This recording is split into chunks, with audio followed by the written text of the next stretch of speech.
জাতীয় বিশ্ববিদ্যালয়ের ডিগ্রি দ্বিতীয় বর্ষের ইতিহাস তৃতীয় পত্র সাবজেক্টে যাদের আছে আজকের ভিডিওতে এই সাবজেক্টের একটা ফাইনাল সাজেশন আপনাদের সাথে শেয়ার করব।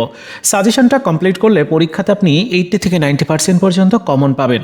আর সাজেশনটা কেন কালেক্ট করবেন সে বিষয়ে বলি। দেখুন, প্রত্যেকটা প্রশ্নের সাইডে ওই প্রশ্নটা কতটা গুরুত্বপূর্ণ সেটি মার্ক করে দেখানো আছে, যেন আপনি খুব সহজেই বুঝে নিতে পারেন, ক্যাচ করতে পারেন যে এই প্রশ্নটা আপনার পড়া উচিত। তো কীভাবে নেবেন, স্ক্রিনে একটা হোয়াটসঅ্যাপ নাম্বার দেখতে পাচ্ছেন, এই নাম্বারটিতে হোয়াটসঅ্যাপে যোগাযোগ করবেন। অল্প পারিশ্রমিক দিয়ে আপনাকে পিডিএফ ফাইলটা সংগ্রহ করতে হবে। ইতিহাস তৃতীয় পত্র চতুর্থ পত্র দুইটারই সাজেশন অ্যাভেলেবেল রয়েছে, দুইটা একসাথে কালেক্ট করতে পারবেন। বা আপনার গ্রুপের অন্য সাবজেক্টগুলোরও সাজেশন রেডি আছে, আপনারা চাইলে সবগুলো সাবজেক্ট একসাথেও নিতে পারবেন।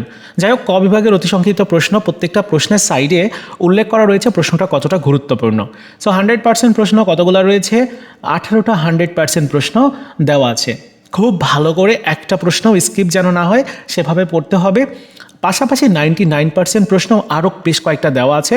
টোটাল প্রশ্ন সংখ্যা হচ্ছে 34টা। এই 34টা প্রশ্ন পড়তেই হবে, একটাও কিন্তু স্কিপ করা যাবে না। সবচেয়ে গুরুত্বপূর্ণ প্রশ্ন এই 34টা। এর বাইরে যদি কেউ প্রিপারেশান নিতে চান সেক্ষেত্রে কিছু প্রশ্ন অ্যাড করতে পারেন। মনে করছেন যে এই সাজেশনটার মধ্যে এরকম প্রশ্ন নেই, সেক্ষেত্রে আপনি সেই প্রশ্নগুলো পড়তে পারেন।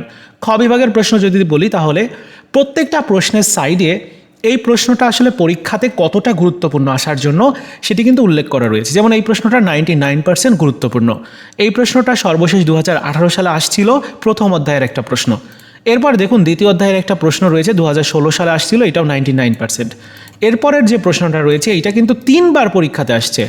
15, 17, 2019-এ সর্বশেষ আসছিল। এবার 2024 আসার সম্ভাবনা 100% রয়েছে, যার জন্য এই প্রশ্নটা 100% গুরুত্ব সহকারে পড়তে হবে। এরপরের প্রশ্নটা যদিও এখানে মার্ক করা নাই, তবে এই প্রশ্নটাও কিন্তু স্কিপ করা যাবে না। এইভাবে প্রত্যেকটা প্রশ্নের সাইডে উল্লেখ করা রয়েছে যে প্রশ্নটা কতটা গুরুত্বপূর্ণ, সেই অনুযায়ী আপনাদের প্রিপারেশন নিতে হবে। মোট 17টা প্রশ্ন রয়েছে খ বিভাগে, যেখানে প্রত্যেকটা অধ্যায় থেকেই প্রশ্ন করা আছে। তারপর গ বিভাগেও আরও বেশ কয়েকটা প্রশ্ন রয়েছে। সো পুরো সাজেশনটা আমি আপনাদেরকে দেখাবো না, যেহেতু সাজেশনটা আপনাদেরকে পারচেস করে নিতে হবে। সো পুরো সাজেশনটা আপনারা পিডিএফে যেটা সেটি হোয়াটসঅ্যাপে গিয়ে যোগাযোগ করে সংগ্রহ করে নেন। এই ছিল আজকের মতো ভিডিও। দেখা হচ্ছে নতুন ভিডিওতে। ভালো থাকুন সবাই, ধন্যবাদ।